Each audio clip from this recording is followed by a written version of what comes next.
ಯಾವುದೂ ಗ್ಯಾರಂಟಿಗಳು ನಿಂತಿಲ್ಲ.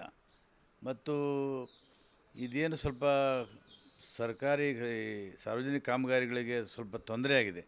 ಕಾರಣ ಅಂದರೆ ಹಿಂದೆ ಬಿ ಜೆ ಪಿ ಸರ್ಕಾರದಲ್ಲಿ ಹಣಕಾಸಿನ ವ್ಯವಸ್ಥೆ ಹಣ ಇಡದೇ ಸಾವಿರಾರು ಕೋಟಿ ರೂಪಾಯಿ ಕಾಮಗಾರಿಯನ್ನು ಮಂಜೂರು ಮಾಡಿದ್ದಾರೆ.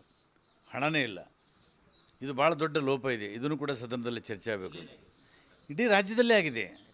ಎಲ್ಲ ಚುನಾವಣೆಯಲ್ಲಿ ಗೆಲ್ಲಬೇಕನ್ನುವಂಥ ಒಂದೇ ಉದ್ದೇಶದಿಂದ ಹಣಕಾಸಿನ ವ್ಯವಸ್ಥೆಯನ್ನು ಮಾಡದೇ ಕಾಮಗಾರಿಗಳನ್ನು ಮಂಜೂರು ಮಾಡಿದ್ದಾರೆ.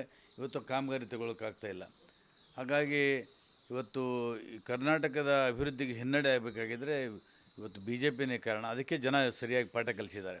136 ಜನ ಕಾಂಗ್ರೆಸ್ಸಿಗೆ ಬೆಂಬಲ ಕೊಟ್ಟು ಗೆಲ್ಲಿಸಿದ್ದಾರೆ. ಎಲ್ಲ ಏನೆಲ್ಲ ವಿಷಯ ಚರ್ಚೆಗೆ ಬರ್ತಾರೆ ನನಗೆ ಗೊತ್ತಿಲ್ಲ. ನಾನು ಅಂದಾಜು ಮಾಡೋಕ್ಕೆ ಸಾಧ್ಯ ಇಲ್ಲ. ಅದು ಅವರು ಹಕ್ಕಿದೆ, ಅವರಿಗೆ ಎತ್ತಬೋದು. ಸದನ ತೀರ್ಮಾನ ಮಾಡ್ತಾರೆ. ಸಿ ಎಮ್ ಯಾಕೆ ರಾಜೀನಾಮೆ ಕೊಡಬೇಕು? ಏನು ಮೂಡ ವಿಷಯದಲ್ಲಿ ಏನಾಗಿದೆ?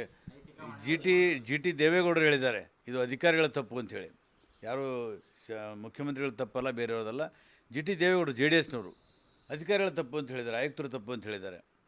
ಈಗ ಇದೊಂದು ರಾಜಕೀಯ ಅಸ್ತ್ರವನ್ನಾಗಿ ಬಳಸ್ತಾ ಇದ್ದಾರೆ. ಅದರಲ್ಲಿ ಯಾವುದೇ ಅವ್ಯವಹಾರ ಇಲ್ಲ, ಯಾವುದೂ ಲೋಪ ಇಲ್ಲ. ನಾಗೇಂದ್ರ ಅವರ ಬಂಧನ ಇಡೀ ಚರ್ಚೆ ನಡೆದಿದೆ. ಅರೆಸ್ಟ್ ಅದು ಕಾನೂನು ಪ್ರಕಾರ ಅದೇನಾಗ್ತದೆ ಆಗ್ತದೆ.